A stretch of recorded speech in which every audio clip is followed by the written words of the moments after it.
Today I will show you a thriller, sci-fi film from 2007, titled Sunshine. Spoilers ahead. It's the year 2057, and mankind is facing extinction because the sun is dying. 8 astronauts are chosen to board the spaceship Icarus I and carry a colossal stellar bomb with the mass equivalent of Manhattan Island with the intent of jump-starting the sun, but the spaceship gets lost before they can reach the star. Since they lose communication with Earth after a certain point, nobody knows what has happened to them.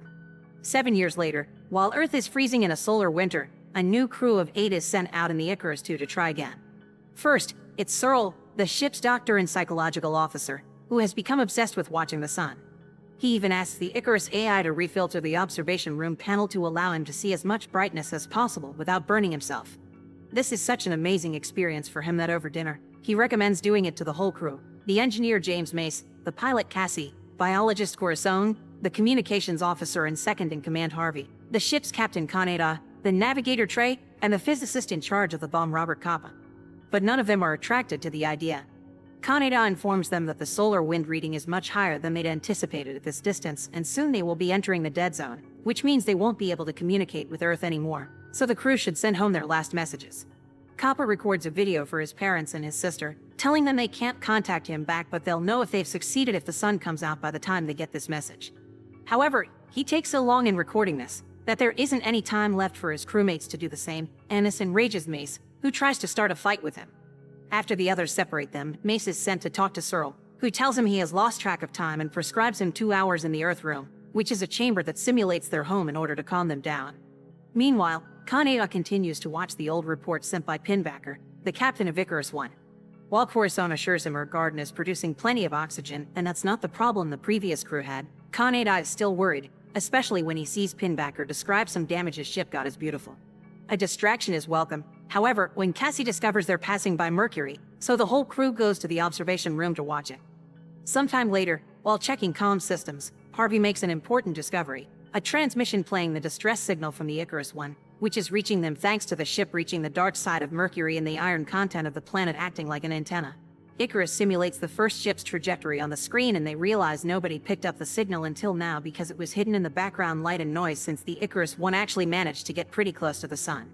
The crew starts discussing if it would be a good idea to adjust their trajectory and make contact with the Icarus I. Mace doesn't think it is a good idea because the mission is more important, and if they don't deliver their payload, everything dies. On the other hand, there may be survivors in the ship, plus extra oxygen and food they can use, and most importantly, an extra bomb that could give them a better chance at reigniting the sun.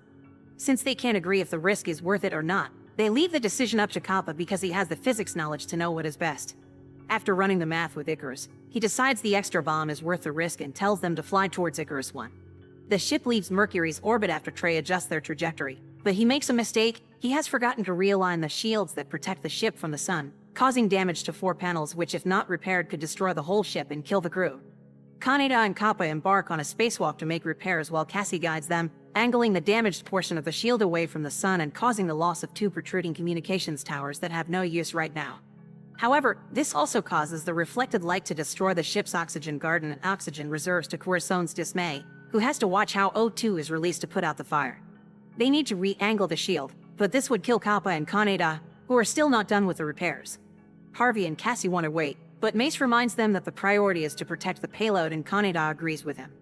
So as Icarus uses autopilot to fix the ship's rotation, Kaneda sends Capa back inside and sacrifices himself to fix the last panel. Moments later, Searle needs to sedate Trey, putting him in a catatonic state, because the guilt is putting him at suicide risk. As the second-in-command, Harvey becomes the new captain, and he informs the crew that after what happened to the garden, they don't have enough oxygen to get them to their delivery point, let alone survive the journey, so now they have no other choice but to try to make contact with the Icarus I and hope they can salvage enough to continue the journey. After everyone else goes to take care of their chores, Mace, Corazon, and Cassie have a chat in private, where Corazon tells them that their current oxygen levels would be enough if they lose 3 people. Afterward, Cassie shares a little talk with Capa, telling him she is scared of dying, but he admits he is not. Once Icarus II finally docks with Icarus I, Capa, Searle, Mace, and Harvey go aboard to search the ship. Ignoring the fact lights don't work and the ship is full of dust, which most likely is human skin, they decide to split the group to search more effectively. Harvey finds the garden intact with 7 years of unchecked growth, which delights Corazon, while Mace confirms the second bomb is fully operational, and Searle checks for water and food, finding plenty of both. Mace discovers all systems are fine as well, except he isn't getting anything from the flight computer, and when he digs deeper in the files, a recording with a rambling message from Pinbacker starts playing. His face is burned, and he mentions they've abandoned the mission because they shouldn't defy God. The transmission code is from 6.5 years ago, exactly the time they were supposed to deliver the payload. Mace keeps on searching for an explanation and finds out the mainframe has been sabotaged, so they can't fly the Icarus I, officially making this detour completely pointless. Meanwhile, Searle enters the observation room and finally finds the crew. All the bodies are sitting in front of the panel, having let the sun burn them to ashes. Suddenly, the two ships explosively disconnect, destroying Icarus I's outer airlock and stranding the 4 men as the Icarus II starts to float away from them. They find only one suit they can use, so Mace and Searle agree to give it to Kappa, who has priority because he is the only one that knows how to operate the payload. Harvey protests against this, saying he should be the one with priority because he is the captain, but the others ignore his orders. However, Mace has one more idea that could save the rest of them. He takes insulation material from the walls of the ship to wrap themselves in it. This should be enough for them to resist the cold while jumping from one ship to another. There's only one problem. Because the computer isn't working anymore, one of them must stay behind to open the hatch, and Searle accepts to sacrifice himself and be the one to do it. Once Cassie aligns both airlocks, Searle releases the airlock and the other 3 men use the vacuum release for propulsion to jump between ships while holding on to each other. They are forced to let go though, when they accidentally hit the ship on their way out, and only Kappa makes it to the other airlock. Mace manages to hold onto a handrail, and thanks to this Kappa is capable to grab him and drag him inside with him, but Harvey floats away and freezes, dying from asphyxiation. Back in Icarus I, Searle has accepted his fate, so he goes to the observation room and sits next to the bodies to let the sun burn him while Cassie says her goodbyes through the comms. After triple checking the activity file, Mace is sure Icarus didn't disconnect the airlocks, and there wasn't a malfunction either, which means someone did it manually.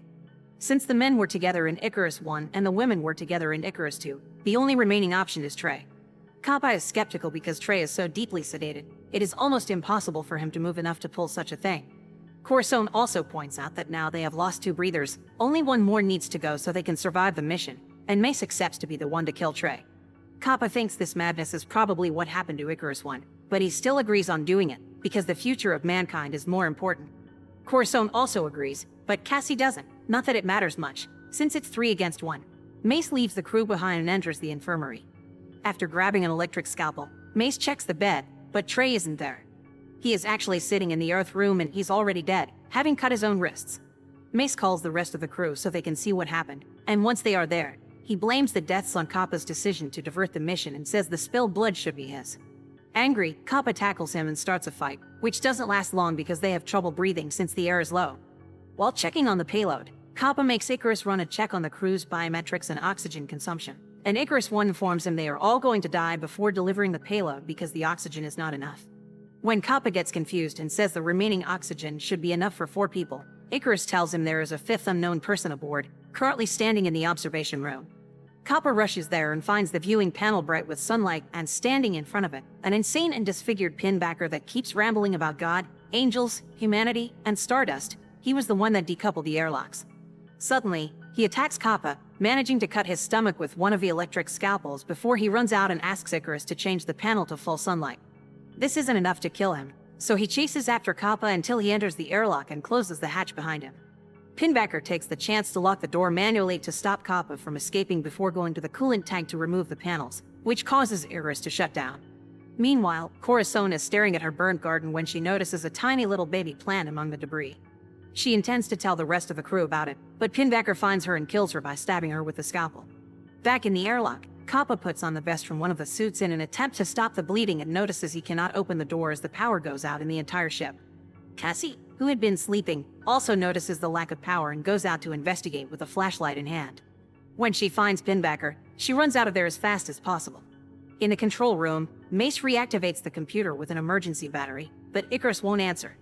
He sees Kappa on the security cameras and tells him to use the communicator on the suit helmet, so now Kappa can tell him about Pinbacker and his sabotaging. As soon as he hears this, Mace rushes to the coolant tank and submerges himself in the freezing water to reinstall the panels Pinbacker took out, managing to bring back power right before Pinbacker catches up with Cassie at the Earth room and tries to attack her.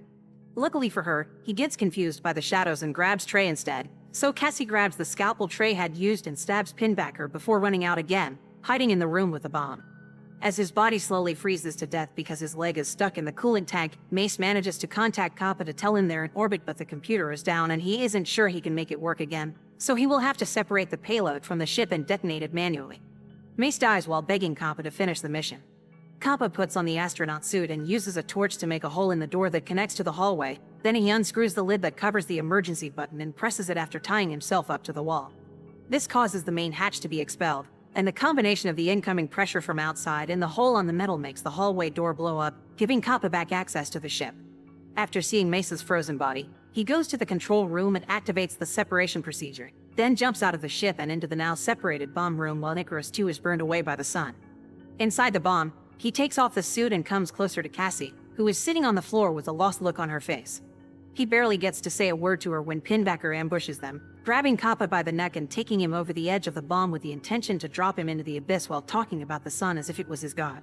It is then that Cassie snaps out of it and runs to help Kappa. Together they manage to lose his grasp by ripping the skin off one of his arms. The bomb is finally entering the sun now, so after being thrown around a bit by all the shaking, Cassie tells Kappa to finish it. He sees Pinbacker waiting for him by the edge of the bomb but decides to ignore him and concentrate on the mission, so Kappa rushes to the controls and activates the payload. The bomb explodes and Kappa watches how the sun is reignited, even reaching out to it before dying. Back on Earth, Kappa's sister watches his message one more time before taking her kids to watch the sunrise for the first time in years. Make sure to subscribe and turn on notifications so you can watch more videos like this. Thanks for watching.